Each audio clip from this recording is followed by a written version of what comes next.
Hello वर्ष, कैसे हैं आप सब। देखिए, आज की कहानी बूढ़ी काकी। बूढ़ापा बहुधा बचपन का पूरा गमन हुआ करता है।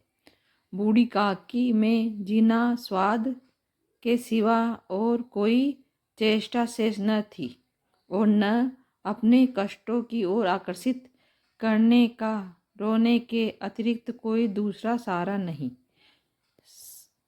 समस्त इंद्रियां, नेत्र, हाथ और पैर जवाब दे चुके थे।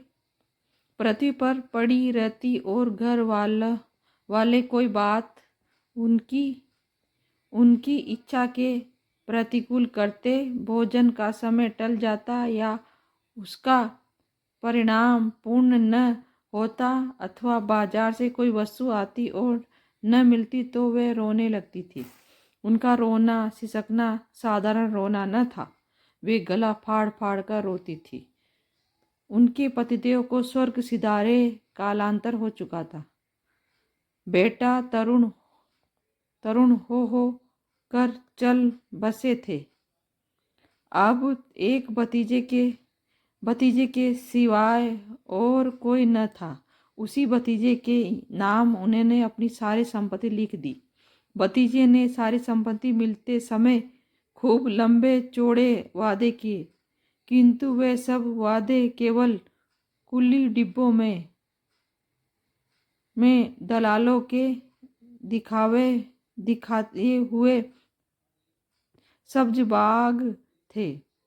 यद्यपि उस संपत्ति की वार्षिक आय डेढ़ दो सौ रुपये से कम न थी, तथापि बूढ़ी काकी का पेट भर भोजन भी कठिनाई से मिलता था। इसमें उनके भतीजे पंडित बुद्धिराम का अपराध था अथवा उनकी अर्धांगिनी श्रीमती रूपा का। इनका निर्णय सहना सहज नहीं। बुद्धिराम स्वभाव के सज्जन थे, किंतु उसी समय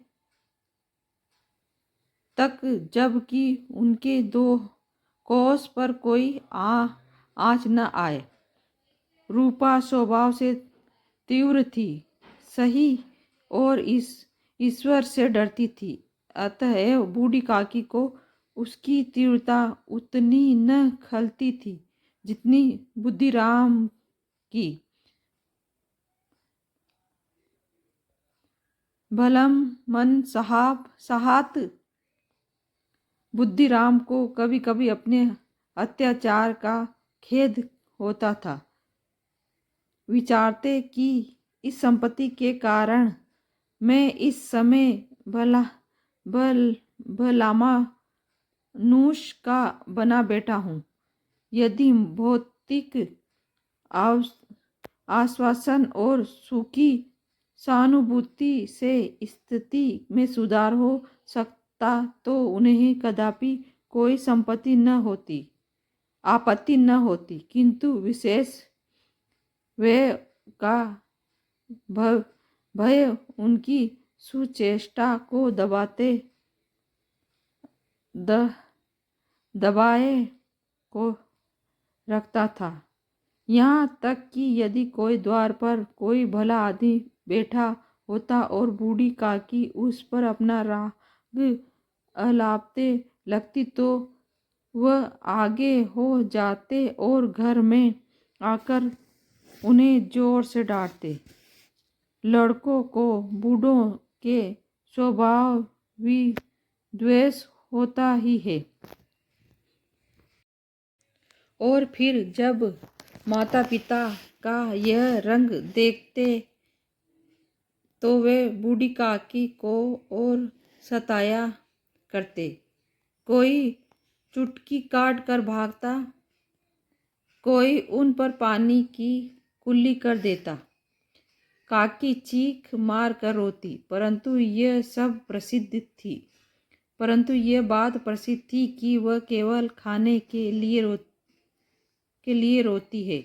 अतः उनके संताप और आर्तनाद को कोई ध्यान नहीं नहीं देता था।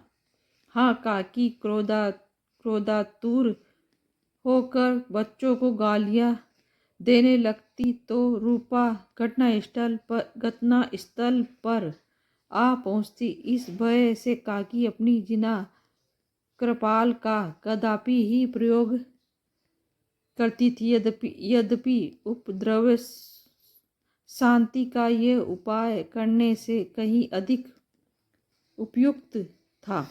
संपूर्ण परिवार में यदि काकी से किसी को अनुराग था तो वह बुद्धिराम की छोटी लड़की लाडली थी। लाडली अपने दोनों भाइयों के भय से अपने हिस्से की मिठाई